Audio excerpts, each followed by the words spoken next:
One of the things that is so important for us to never lose as artists is this: the ability to care. We're living in a day and age where we're becoming numb toward the other.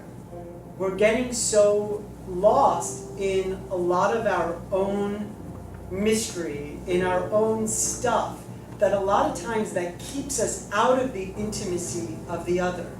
And that's a really dangerous path to go in, because we have to get used to receiving the other so we can have an experience based on another that then gives birth to our experience that we then share to the other.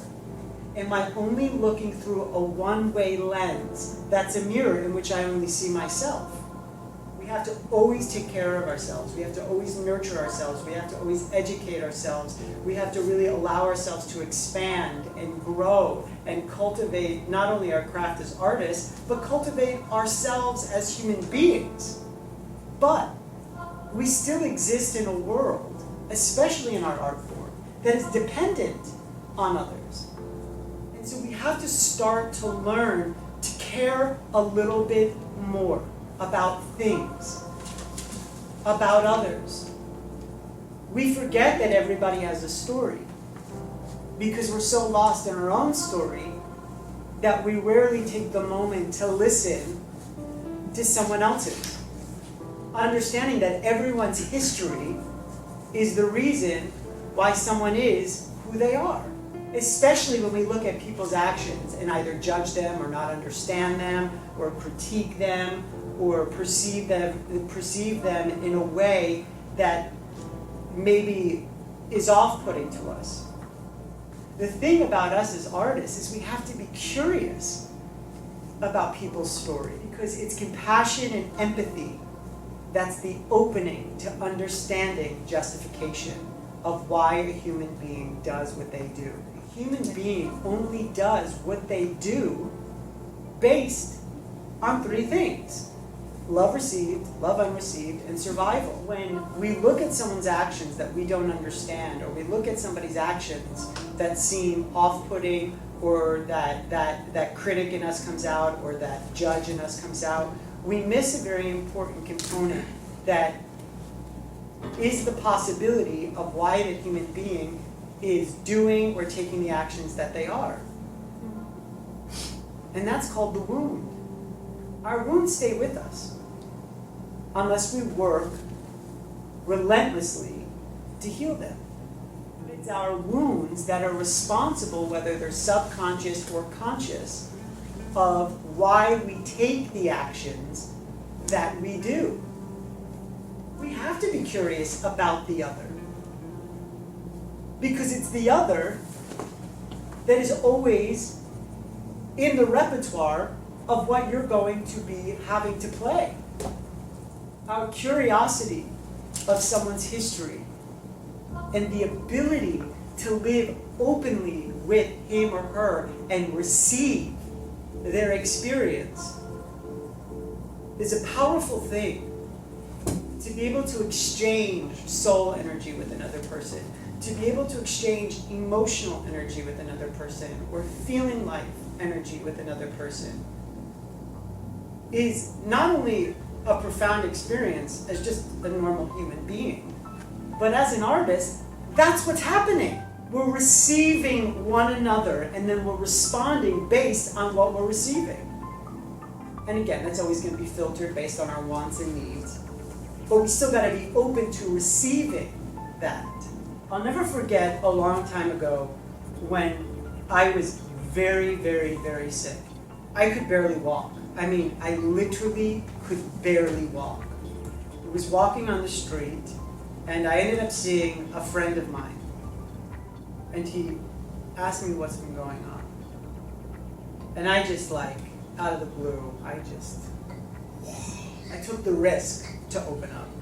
I started to feel shame for sharing my experience with this human being that now has become the receiving board of so much weight. And he said, no, you have to understand one thing. everybody wants to be witnessed. And everybody wants their experience validated. We have to take the risk to receive another. Because when we take the risk to receive another, it opens us up to not only their humanity, but our own. It opens us up to our psychological vocabulary. It opens us up to our emotional vocabulary. And it opens us up to an experience that's outside of our comfort zone. We white knuckle our comfort zone. We literally swim in stagnant waters. We have to really start allowing ourselves to receive each other. Stop allowing the world of social media to be a one-way mirror. Because you're just putting what you want out there, you're not receiving anything else. And what you are receiving is usually face-tuned or life-tuned. Whether we like to admit it or not, life is difficult. Every single one of you has a story of strife and struggle. And the weight of that story is as big as what you've experienced thus far. And for wherever you are, that experience has justified weight for you. But it's worthy of being witnessed. It's worthy of being heard. And it's worthy of being seen. Just as much as you have to practice hearing, seeing, feeling, experiencing, living in the intimacy of inconvenience and discomfort and another human being besides the mirror. When you're sitting and you're communicating, are you taking in the soul of the other? Never let anyone leave your presence feeling lonely. Always try to stay present.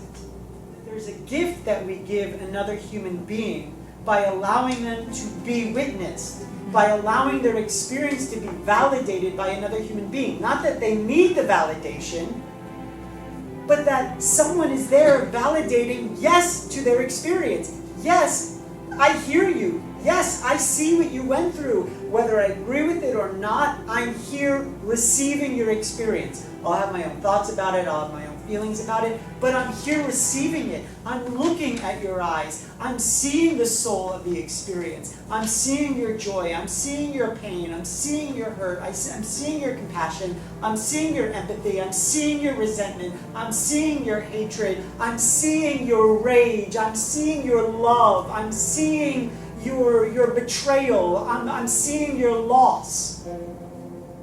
But see, hear, and experience. Because if you choose to be an actor, that's what you have to do.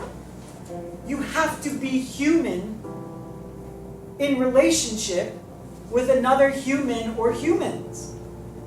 And if you can't allow yourself to experience that kind of intimacy in your real life, then what are you doing on the stage? Your job is to live it truthfully with another human being.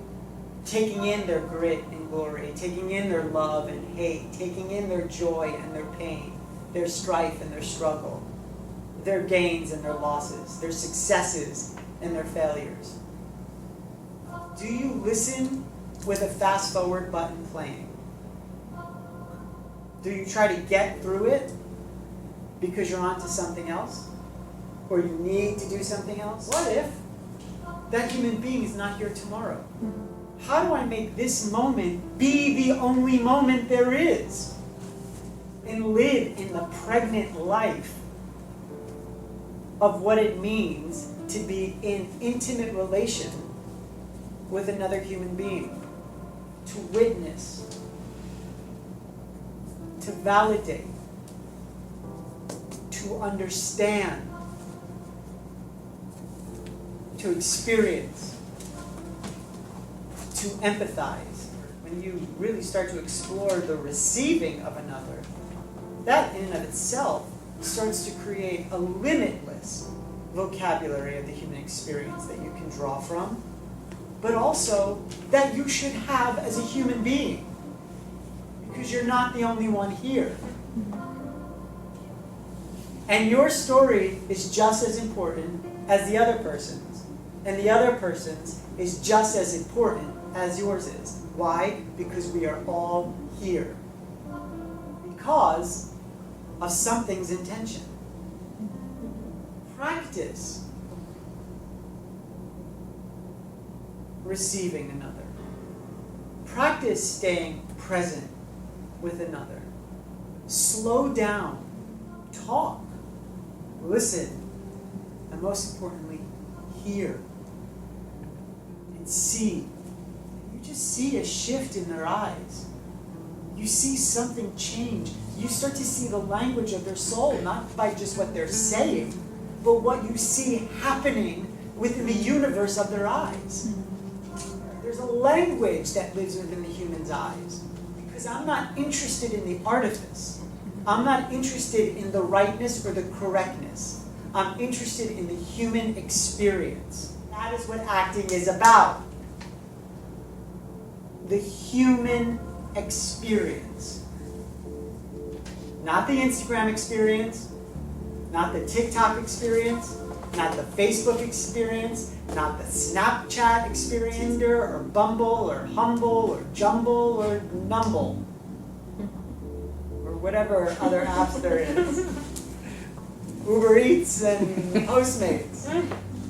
Prime example, we don't even allow ourselves to get delivery at face-to-face. Now people leave it at the door. We don't even want to take a bag from another human being because we'll exchange the energy between me and another human being. So I'll leave it at the door so we don't need to intimately connect. Or I'll get on a dating app so I can swipe so that I don't experience the discomfort of experiencing I don't like you. We don't want to have the experience of I don't like you. Well, tough. You're not going to like people. It's part of the human experience. Or we don't want the experience of, oh my God, I like that person. You're also missing out on that.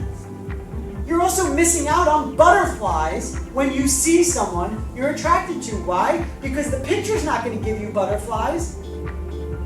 The picture's giving you a picture. Do you see how it's robbing us of the exchange and the experience and the receiving of another human being? Well, how does that translate as an actor? Start feeling like, oh my God, it feels really weird. Like you really just said something to me, what do I do? It's because we're not allowing ourselves to do it anymore. It's okay to enjoy these things about everyday life, but what is not okay is when it starts to steal the humanity that's responsible for our work and crucial to our work. Almost become unrecognizable and routine and unconscious. We're forgetting we're part of each other.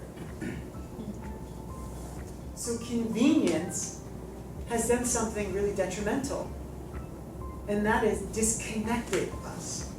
And yet we call it social, when it's doing the exact opposite. Dating apps cause us to not be social. Instagram causes us not to be social. Sit with people and talk and hear and see and look. And don't get surprised if people start to feel uncomfortable. Don't get surprised if people feel uncomfortable when they're seen, because they're used to not being seen. Mm-hmm. They're used to being on autopilot. I'll just say what I want to say and nobody's really paying attention anyway. Well, what happens when they are getting paid attention to? What happens to them and what happens to you? Well, I'll tell you. It brings us back into our humanity. But when you're losing that part of our human experience, You gotta grab that branch like you're getting sucked into quicksand and do everything you can to find your way out of it. Because once you sink into that, it's not gonna happen up here. You gotta stay open to the other. Receive the other. Hear the other. Experience the other. Witness the other.